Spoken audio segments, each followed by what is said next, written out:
Welcome to the third book in the Rainbow Kitty series.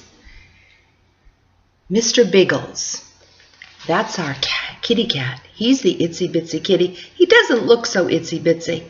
He's the smartest kitty in all the land. But he gets himself into big trouble. You can see where he's going to land. There's going to be a big tiger after him. And so Timothy goes to the zoo. He skips school because Mrs. Malloy is missing and he just doesn't know what to do. That's his teacher, his second grade teacher, who believes in him, who believes he's so smart. When he was in first grade, he joked around. And he didn't do very well.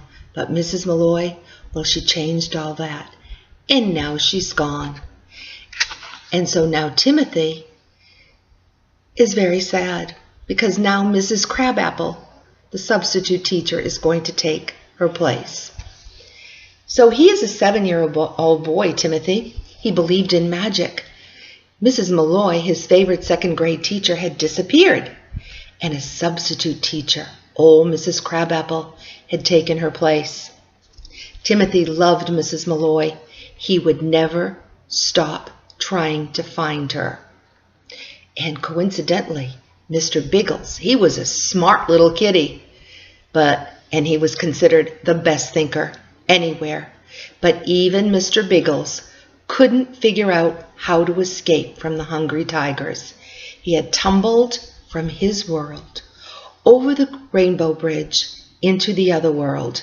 He didn't do it on purpose.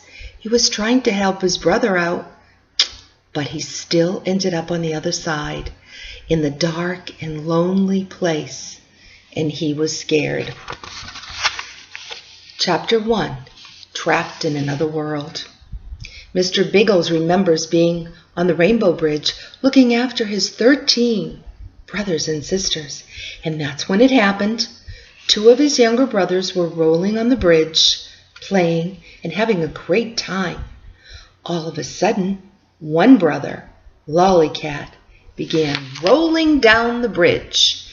Down, down, down he rolled, missing the other world by inches. Mr. Biggles ran down the bridge and grabbed his brother just in a nick of time, just before his itsy-bitsy foot touched the wrong side of the bridge. And then something terrible happened.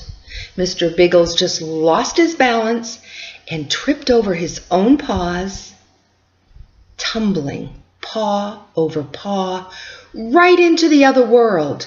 When he woke up, he was not alone. There were tigers. They were mean tigers. Gone were his mom and dad and his 13 brothers and sisters. Gone was his world, all because he hadn't listened to his mom. She always told him over and over, "Mr. Biggles, be very careful. Never, ever cross over the rainbow bridge. It is dark and scary over there, and wild animals will try to eat you." Oh my goodness, it's happening. What could he do? He really had no choice. His brothers had been in grave danger. He would have tumbled over the edge into the other world, and Lollycat, well, he was too young to see the dangers that lurk there. So here he was, in the strange and dark world his mother had warned him about. And she was right. This world was all cement and giant cages with shiny steel bars. There were animals of every type. He knew them all: the zebras, the elephants, the giraffes, and the tigers. But something was different from his world. These animals looked sad and unhappy. Some were even begging Mr. Biggles to set them free. Mr. Biggles landed on the hard cement on his head, up against the tiger cage. He couldn't believe how big those tigers were. They looked a bit like him, but something told Mr. Biggles they would eat him if they could. One of the orange and black tigers came right up to him, tried to grab him by extending his very large paws through the cage and swatting at him. Mr. Biggles, being the great thinker that he was known to be in his world, used his powers of thinking to quickly dodge the very agile tiger. This made the tigers pace back and forth in their cage. Both tigers, they let out such a roar that it made Mr. Biggles curl up into a ball and bang his long, flat tail over and over on the hard ground. Meow! I am so scared. Meow! I should have listened to my mom.